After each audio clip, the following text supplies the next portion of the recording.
Et je donne dès à présent la parole à Monsieur le représentant spécial du secrétaire général pour la Colombie et chef de la mission de vérification des Nations unies en Colombie, Monsieur Carlos Ruiz Massieu, à qui je souhaite la très bienvenue. La parole est à vous. Monsieur le Président, membres distingués du Conseil de sécurité, et je vous remercie de cette opportunité de vous mettre à jour des derniers développements concernant la mise en œuvre de l'accord final de paix et des efforts en cours visant à consolider la paix en Colombie. C'est un honneur. C'est un honneur que d'être également ici présent aux côtés de la ministre des Affaires étrangères, Laura Sarabia. Je tiens à remercier à nouveau le gouvernement de la Colombie de son soutien continu et de ses liens de coopération avec la mission de vérification. Je salue également la participation à distance de Hilda Molano, représentante de la coalition contre l'implication des garçons, des filles et des adolescentes et adolescents dans le conflit armé en Colombie, Coalico. Le recrutement des enfants est bien sûr une source de vive préoccupation en Colombie. Monsieur le Président, la dernière fois que le Conseil s'est réuni sur le dossier de la Colombie, c'était quelques jours après le début de la crise dans le Catatumbo. Il s'agissait d'une flambée importante de violence qui a attiré l'attention sur les graves défaillances en matière de mise en œuvre de la paix. Cela a lancé un large débat dans le pays sur les stratégies de consolidation de la paix. Dans des lieux comme le Catatumbo, le Cauca ou le Choco, des violences continuent, l'insécurité, la pauvreté et les économies illicites montrent à quel point il est important de continuer d'avancer dans la mise en œuvre de l'accord de paix et des transformations qu'il prévoit.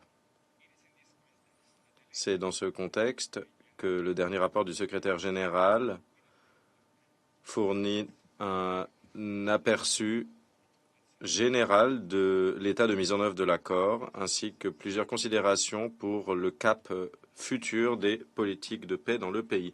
Comme le rapport l'affirme, la Colombie, malgré les nombreux défis qui persistent, est un pays qui a changé aujourd'hui par rapport aux années qui ont précédé la signature de l'accord. L'accord a mis un terme à la plus grande insurrection du pays qui s'était étalée sur des décennies. Les indicateurs de conflit, bien qu'ils aient augmenté de manière stable dans les années récentes en raison de l'expansion d'autres groupes armés, restent à un niveau bien inférieur à celui qui a caractérisé l'apogée de la guerre. Un système politique plus inclusif a émergé, des instruments ont été créés pour permettre au pays de régler des questions structurelles comme la répartition inégalitaire des terres et la présence limitée de l'État dans les anciennes zones de conflit. Le fait que les anciens combattants des FARC-EP aient déposé les armes a représenté une étape historique dans leur transition vers la vie civile. 8 ans plus tard, avec l'appui de 3 gouvernements consécutifs, la réinsertion reste une priorité et la grande majorité de celles et ceux qui ont déposé les armes, plus de 12 000 personnes, restent activement impliquées dans le processus de réinsertion. Par la suite, la priorité doit être de se pencher sur les difficultés persistantes auxquelles ils font face, comme l'insécurité, l'accès à la terre, le logement et l'assistance pour faire en sorte que les projets pour assurer leur subsistance soient viables sur le temps long.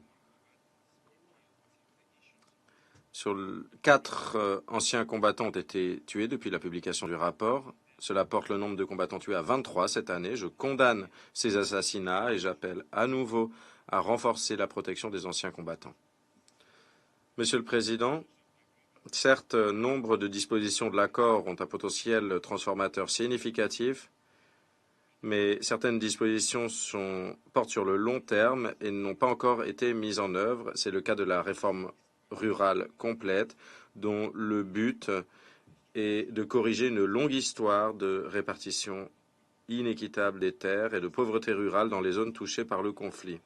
Malgré le fait que le gouvernement actuel ait mis l'accent sur cette question et malgré les progrès encourageants réalisés à date concernant l'attribution et l'officialisation des terres, la mise en œuvre générale de la réforme est encore loin des objectifs définis par l'accord.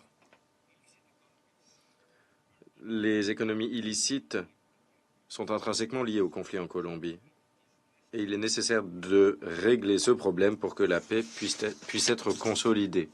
Les dispositions de l'accord sur le problème des drogues illicites ont le potentiel de contribuer à ces solutions. Et pourtant, la réussite des instruments comme la substitution volontaire des cultures a été limitée, notamment en raison d'un manque de suivi apporté par l'État sous forme d'assistance au développement promise aux agriculteurs qui ont éradiqué la coca de manière volontaire. Il convient de constater qu'un programme de substitution des cultures revitalisées fait partie de la riposte du gouvernement à la crise dans le Catatumbo. Il y a également des projets locaux établis au titre de l'accord de paix en tant que programme de développement avec un accent mis sur les territoires. Monsieur le Président, Mesdames et Messieurs les membres du Conseil, l'accord de paix a créé un système de justice transitionnelle innovant qui mettait l'accent sur la confiance, la justice réparatrice et la réconciliation. L'un des principaux piliers de l'accord, la juridiction spéciale pour la paix, lancée il y a 7 ans, doit jouer un rôle essentiel pour faciliter la transition du conflit à la paix. Cette juridiction a réalisé des progrès historiques avec la mise en accusation de responsables des crimes les plus graves. Des milliers de victimes ont participé à des audiences publiques pendant lesquelles les responsables ont reconnu leur pleine responsabilité. Aujourd'hui, les attentes sont de plus en plus élevées du côté des victimes et la société colombienne, dans son ensemble, attend que les premières condamnations soient prononcées. À ce titre, je me félicite des mesures annoncées plus tôt cette année par la juridiction concernant l'amélioration des enquêtes et l'accélération des peines de justice réparatrice. Je compte que le gouvernement intensifiera ses préparatifs pour faire en sorte que les conditions dans lesquelles les peines seront appliquées soient en place. Telle que mandatée par ce Conseil, la mission est prête à suivre le respect des peines réparatrices. Monsieur le Président, Mesdames et Messieurs les membres du Conseil, après le dépôt des armes par les anciennes FARC-EP, des zones du pays qui étaient sous leur influence ont joui d'une période marquée par l'espoir, pendant laquelle les habitants ont pu tirer les fruits de la paix, avec notamment un début d'amélioration de la situation de sécurité, l'arrivée d'investissements sur ces territoires et de nouvelles activités économiques comme le tourisme dans des zones qui étaient auparavant totalement inaccessibles. Malheureusement, dans certaines de ces zones, la situation s'est dégradée progressivement avec l'arrivée d'acteurs armés, nouveaux ou existants, qui ont profité de la présence limitée de l'État et qui ont cherché à contrôler des économies illicites. Les communautés de ces territoires pâtissent des conséquences des actions de ces groupes et des conséquences du fait de vivre dans des zones disputées. Le déplacement, la détention, les assassinats de responsables sociaux et d'anciens combattants, l'augmentation du recrutement de filles et de garçons sont des faits graves et inacceptables. Pour faire face à ces situations, en Colombie, souvent, on tombe dans la fausse dichotomie entre les politiques de paix et les politiques de sécurité. Et dans le contexte actuel, il est évident que pour garantir le bien-être de la population dans ces territoires, il faut utiliser ces deux politiques de manière complémentaire. Les dispositions en matière de garantie de sécurité prévues par l'accord sont essentielles pour garantir la prévention et la protection face à la violence. La politique publique de démantèlement des groupes armés illégaux et des organisations criminelles commence juste à être mise en œuvre après une adoption tardive en mai 2024. La mission continuera d'accompagner la mise en œuvre de ces projets pilotes dans les territoires. J'appelle également à mettre en œuvre dans les territoires le plan d'action national sur la résolution du Conseil de sécurité, sur les femmes et la paix et la sécurité, ainsi que les dispositions du chapitre ethnique de l'accord. Monsieur le Président, historiquement, la Colombie a une longue trajectoire de quête de règlement des conflits armés par le dialogue, avec de grandes réussites, notamment l'accord final de 2016, qui est le dernier exemple en date. L'édification de la paix est un processus complexe, de longue haleine et non linéaire.